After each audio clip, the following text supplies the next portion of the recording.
ಎಲ್ಲ ಗೃಹಲಕ್ಷ್ಮಿಯರಿಗೆ 4,000 ರೂಪಾಯಿ ಒಂದು ಕಡೆಗೆ ಹಣ ಜಮೆ ಆಗ್ತಾ ಇದ್ರೆ, ಇನ್ನೊಂದು ಕಡೆಗೆ ಮತ್ತೊಂದು ಗಿಫ್ಟ್ ಎಲ್ಲ ಗೃಹಲಕ್ಷ್ಮಿಯರಿಗೆ ಬಂಪರ್ ಸಿಹಿ ಸುದ್ದಿ ಒಂದು ಬಂದಿರುವಂತದ್ದು. ಕರ್ನಾಟಕ ರಾಜ್ಯಾದ್ಯಂತ ಎಲ್ಲ ಗೃಹಲಕ್ಷ್ಮಿಯರು ವಿಡಿಯೋನ ಕೊನೆ ತನಕ ಪೂರ್ತಿಯಾಗಿ ನೋಡಿ.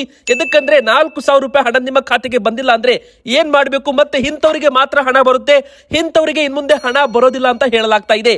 ಇನ್ನೊಂದು ಕಡೆಗೆ ವೀಕ್ಷಕರೇ, ನಿಮ್ಮ ಹತ್ರನೂ ಕೂಡ ರೇಷನ್ ಕಾರ್ಡ್ ಇದ್ರೆ, BPL ಕಾರ್ಡ್ ಇರಲಿ APL ಕಾರ್ಡ್ ಇರಲಿ, ವೀಕ್ಷಕರೇ ವಿಡಿಯೋನ ಪೂರ್ತಿಯಾಗಿ ನೋಡಿ. ಹಾಗೂ ಅನ್ನಭಾಗ್ಯ ಫಲಾನುಭವಿಗಳಿಗೆ ಇಂದಿರಾ ಕಿಟ್ ಅಂದ್ರೆ ಅಕ್ಕಿ ಜೊತೆಗೆ ಅಡುಗೆ ಎಣ್ಣೆ, ಉಪ್ಪು, ಸಕ್ಕರೆ, ತೊಗರಿಬೇಳೆ, ಹೆಸರು ಕಾಳು ಯಾವಾಗಲಿಂದ ಕೊಡ್ತಾರೆ ಅದರ ಬಗ್ಗೆನೂ ಕೂಡ ಅಪ್ಡೇಟ್ ಬಂದಿದೆ. ಹಾಗೂ ಸಿದ್ದರಾಮಯ್ಯನವರ ಪುತ್ರ ಯತೀಂದ್ರ ಅವರ ಹೇಳಿಕೆ ಈಗ ಕಾಂಗ್ರೆಸ್ ನಲ್ಲಿ ಭಾರಿ ಒಂದು ಬಿರುಗಾಳಿ ಬೀಸಿದೆ ಅಂತಾನೆ ಹೇಳ್ಬೋದು. ಮುಂದಿನ ಮುಖ್ಯಮಂತ್ರಿ ಯಾರಾಗ್ತಾರೆ ಇದರ ಬಗ್ಗೆ ಈಗಾಗಲೇ ತುಂಬಾನೇ ಚರ್ಚೆ ನಡೀತಾ ಇದೆ.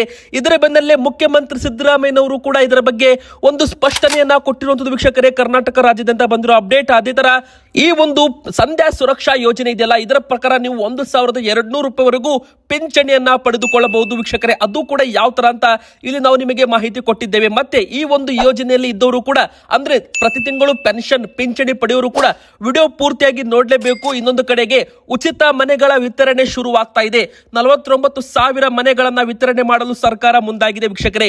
ಇದರ ಬಗ್ಗೆನೂ ಕೂಡ ಒಂದು ಅಪ್ಡೇಟ್ ಬಂದಿದೆ. ಈಗಾಗಲೇ ನೀವು ಕೂಡ ಉಚಿತ ಮನೆಗೋಸ್ಕರ ಅರ್ಜಿ ಹಾಕಿದ್ರೆ, ಅರ್ಜಿ ಸಲ್ಲಿಸಲು ಏನಾದ್ರೂ ಪ್ಲಾನ್ ಮಾಡ್ತಾ ಇದ್ರೆ, ಉಚಿತ ಮನೆ ಯೋಜನೆ ಬಗ್ಗೆ ಒಂದು ಸರ್ಕಾರದಿಂದ ಬಂದಿರೋ ಅಪ್ಡೇಟ್. ಈ ಒಂದು ವಿಡಿಯೋನ ಪೂರ್ತಿಯಾಗಿ ಕೊನೆ ತನಕ ನೋಡಿ, ಎಲ್ಲೂ ಕೂಡ ಸ್ಕಿಪ್ ಮಾಡದೆ ಕೊನೆ ತನಕ ನೋಡಿದ್ರೆ ಎಲ್ಲ ಬ್ರೇಕಿಂಗ್ ನ್ಯೂಸ್ ಮಾಹಿತಿ ನಿಮಗೆ ಸಿಗಲಿದೆ ವೀಕ್ಷಕರೇ. ಇನ್ನೊಂದು ಕಡೆಗೆ ನೀವು ಕೂಡ ಗೃಹಲಕ್ಷ್ಮಿ ಫಲಾನುಭವಿಗಳಾಗಿದ್ದರೆ ಬೇಗನೆ ಈ ವಿಡಿಯೋಗೆ ಒಂದು ಲೈಕ್ ಮಾಡಿಲ್ಲ ಅಂದ್ರೆ ಬೇಗನೆ ಲೈಕ್ ಮಾಡಿ.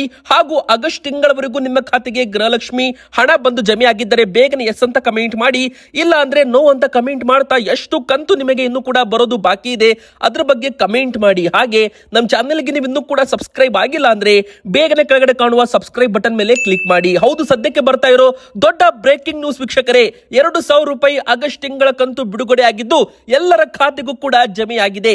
ಒಮ್ಮೆ ಬಾರಿ ನೀವು ಕೂಡ ನಿಮ್ಮ ಒಂದು DBT ಆಪ್ ನಲ್ಲಿ ಗೃಹಲಕ್ಷ್ಮಿ ಸ್ಟೇಟಸ್ ಅನ್ನ ಚೆಕ್ ಮಾಡಿಕೊಳ್ಳಿ, ಅಥವಾ ನೀವು ನಿಮ್ಮ ಬ್ಯಾಂಕ್ಗೆ ಹೋಗಿ ನಿಮ್ಮ ಪಾಸ್ಬುಕ್ ಅನ್ನ ಎಂಟ್ರಿ ಮಾಡಿಸಿಕೊಳ್ಳಿ ವೀಕ್ಷಕರೇ.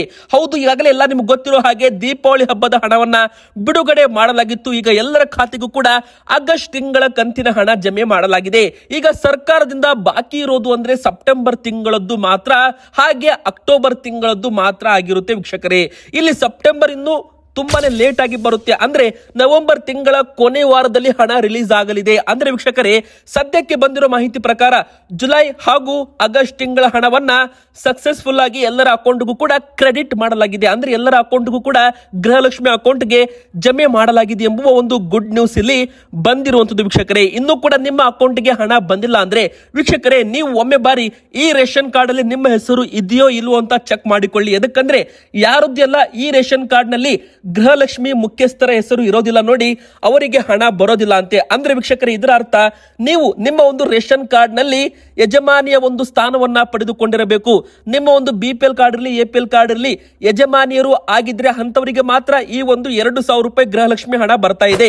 ಇದಕ್ಕೋಸ್ಕರ ನೀವು ahara.karnataka.government.in ಎಂಬ ವೆಬ್ಸೈಟ್ ಅಲ್ಲಿ ಹೋಗಿ ಅಲ್ಲಿ ಈ ಸರ್ವಿಸ್ ಎಂಬ ಒಂದು ಆಪ್ಷನ್ ಅನ್ನ ಕ್ಲಿಕ್ ಮಾಡಿಕೊಳ್ಳಿ ವೀಕ್ಷಕರೇ. ನಂತರ ಅಲ್ಲಿ ಡಿಸ್ಟ್ರಿಕ್ಟ್, ತಾಲೂಕು ಹಾಗೂ ಗ್ರಾಮ ಪಂಚಾಯತ್, ವಿಲೇಜ್ ಎಲ್ಲವೂ ಕೂಡ ಸೆಲೆಕ್ಟ್ ಮಾಡಿ ಕ್ಯಾಪ್ಚಾವನ್ನ ಎಂಟರ್ ಮಾಡಿದ್ರೆ ಅಲ್ಲಿ ಅವೈಲೇಬಲ್ ಇರುವ ಎಲ್ಲರ ಹೆಸರುಗಳು ಕೂಡ ಬರುತ್ತೆ ವೀಕ್ಷಕರೇ.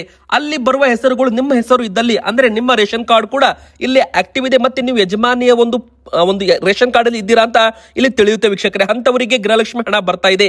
ಇನ್ನು GST ಅಕೌಂಟ್ ಇದ್ದು ತೆರಿಗೆ ಪಾವತಿ ಮಾಡ್ತಾ ಇದ್ದ BPL ಕಾರ್ಡ್ APL ಕಾರ್ಡ್ ಆಗ್ತಾ ಇದೆ, ಮತ್ತೆ ಇಂತ ಗೃಹಲಕ್ಷ್ಮಿಯರ ಹಣ ಕೂಡ ಬರೋದಿಲ್ಲ ಅಂತಾನು ಕೂಡ ಇಲ್ಲಿ ಹೇಳಲಾಗಿದೆ ವೀಕ್ಷಕರೇ. ಬನ್ನಿ, ಈಗ ಮತ್ತೊಂದು ಬಿಗ್ ಬ್ರೇಕಿಂಗ್ ನ್ಯೂಸ್ ಬರ್ತಾ ಇದೆ. ಅನ್ನಭಾಗ್ಯ ಫಲಾನುಭವಿಗಳಿಗೆ ಇಂದಿರಾ ಕಿಟ್ ಯಾವಾಗಿಂದ ವಿತರಣೆ ಆಗುತ್ತೆ ವೀಕ್ಷಕರೇ? ಹೌದು, ಇದರ ಬಗ್ಗೆ ಒಂದು ಈಗ ಸದ್ಯಕ್ಕೆ ದೊಡ್ಡ ಬ್ರೇಕಿಂಗ್ ನ್ಯೂಸ್ ಕೂಡ ಬರ್ತಾ ಇರುವಂತದ್ದು. ಸದ್ಯಕ್ಕೆ ಇಲ್ಲ, ಇಂದಿರಾ ಕಿಟ್ ಹೊಸ ವರ್ಷದ ಬಳಿಕವೇ ಲಭ್ಯವಾಗಲಿದೆ.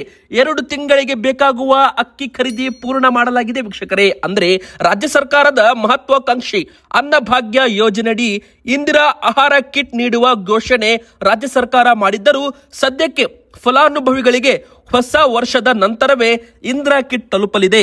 ನವೆಂಬರ್ ತಿಂಗಳಿಗೆ ಬೇಕಾಗುವ 2 ಲಕ್ಷಕ್ಕೂ ಹೆಚ್ಚು ಅಧಿಕ ಮೆಟ್ರಿಕ್ ಟನ್ ಅಕ್ಕಿಯನ್ನ ಭಾರತೀಯ ಆಹಾರ ನಿಗಮದಿಂದ ರಾಜ್ಯ ಸರ್ಕಾರ ಖರೀದಿ ಮಾಡಿದ್ದು, ಇಂದಿರಾ ಆಹಾರ ಕಿಟ್ ವಿತರಣೆ ಇನ್ನು ತಡವಾಗಲಿದೆ ಎಂಬುದಕ್ಕೆ ಪುಷ್ಟಿ ನೀಡಿದಂತಾಗುತ್ತೆ. ಇಂದಿರಾ ಆಹಾರ ಕಿಟ್ ವಿತರಣೆ ಯೋಜನೆಗೆ ರಾಜ್ಯ ಸರ್ಕಾರದ ನೀತಿಯಾಗಿದ್ದು, ಇದಕ್ಕಾಗಿ ಪಾರದರ್ಶಕ ಟೆಂಡರ್ ಪ್ರಕ್ರಿಯೆ ನಡೀಬೇಕು ಅಂತಾನೂ ಕೂಡ ಇಲ್ಲಿ ಹೇಳಲಾಗಿದೆ.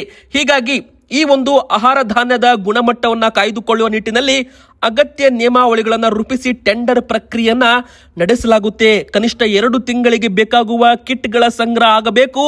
ಇದೊಂದು ಬೃಹತ್ ಟೆಂಡರ್ ಪ್ರಕ್ರಿಯೆ ಆಗಲಿದೆ ಅಂತಲೂ ಕೂಡ ಹೇಳಲಾಗಿದೆ ವೀಕ್ಷಕರೇ. ಇದಕ್ಕೆ ಕಾಲಾವಕಾಶ ಕೂಡ ಬೇಕಾಗಿ ಬರಬಹುದು. ಅಂದ್ರೆ ವೀಕ್ಷಕರೇ, ಡಿಸೆಂಬರ್ ವರೆಗೂ BPL ಕಾರ್ಡ್ ಇದ್ದವರಿಗೆ ಅನ್ನಭಾಗ್ಯ ಯೋಜನೆಯಲ್ಲಿ ಅಕ್ಕಿ ಮಾತ್ರ ಕೊಡ್ತಾರೆ. ನೆಕ್ಸ್ಟ್ ಏನಿದೆ ನೋಡಿ, ಹೊಸ ವರ್ಷದಿಂದ ಇಂದಿರಾ ಕಿಟ್, ಅದರಲ್ಲಿ ಏನಿರುತ್ತೆ ಅಂದ್ರೆ ಅಡುಗೆ ಎಣ್ಣೆ, ಉಪ್ಪು, ಸಕ್ಕರೆ, ತೊಗರಿಬೇಳೆ, ಹೆಸರು ಕಾಳು 5 ಪದಾರ್ಥಗಳ ಕಿಟ್ ಇರಲಿದೆ ಅಂತಾನು ಕೂಡ ಇಲ್ಲಿ ಹೇಳಬಹುದು. ಬನ್ನಿ ವೀಕ್ಷಕರು, ಈಗ ಮತ್ತೊಂದು ಬಿಗ್ ಬ್ರೇಕಿಂಗ್ ನ್ಯೂಸ್ ಬರ್ತಾ ಇದೆ.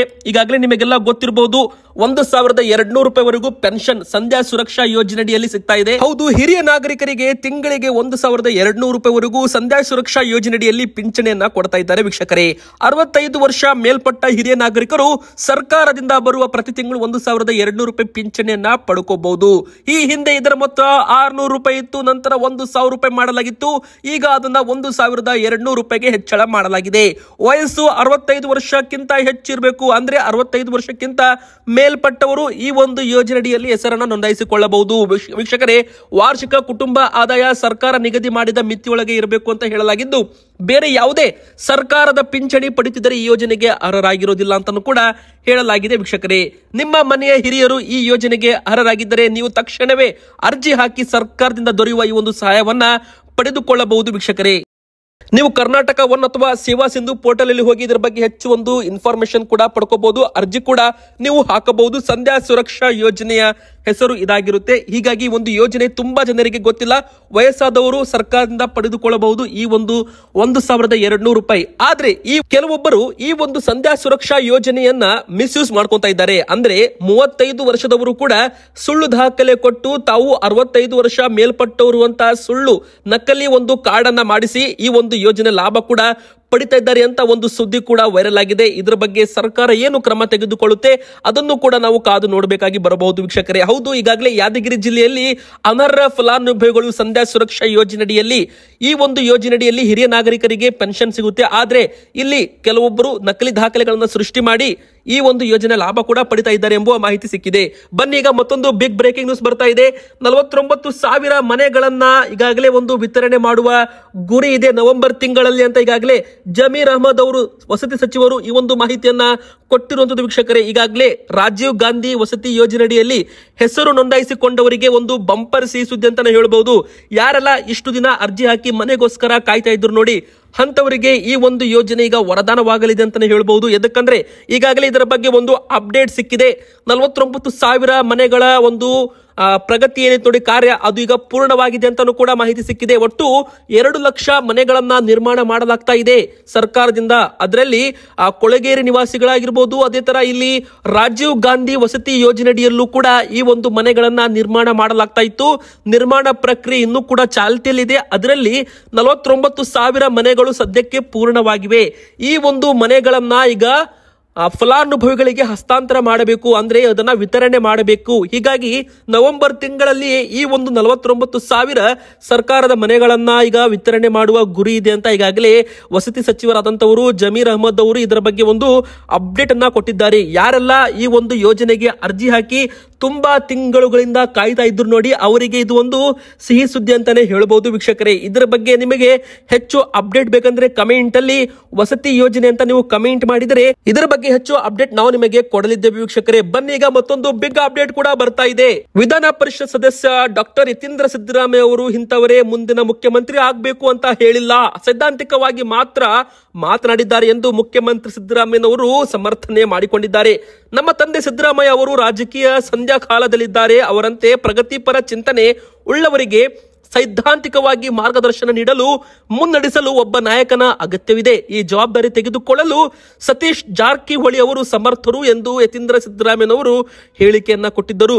ಪುತ್ರ ಯತೀಂದ್ರ ಅವರ ಹೇಳಿಕೆ ಬಗ್ಗೆ ಭಾರಿ ಚರ್ಚೆ ಬಂದಲ್ಲೇ ಮುಖ್ಯಮಂತ್ರಿ ಸಿದ್ದರಾಮಯ್ಯನವರು ಕೂಡ ಇದರ ಬಗ್ಗೆ ಮಾತನಾಡಿದ್ದಾರೆ. ಯತೀಂದ್ರ ಅವರು ಹೇಳಿದ್ದು ಯಾವುದರ ಬಗ್ಗೆ ಎಂದು ಸ್ಪಷ್ಟನೆ ನೀಡಿ ತೆರೆ ಎಳೆಯಲು ಯತ್ನ ಮಾಡಿದ್ದಾರೆ. ಇನ್ನೊಂದು ಕಡೆಗೆ ಯತೀಂದ್ರ ಅವರು ಹೇಳಿದ್ದು ಸಿಎಂ ಕುರಿತು ಅಲ್ಲ, ಸೈದ್ಧಾಂತಿಕ ಉತ್ತರಾಧಿಕಾರಿ ಬಗ್ಗೆ ಅಂತಾನು ಕೂಡ ಇಲ್ಲಿ ಹೇಳಿದ್ದಾರೆ.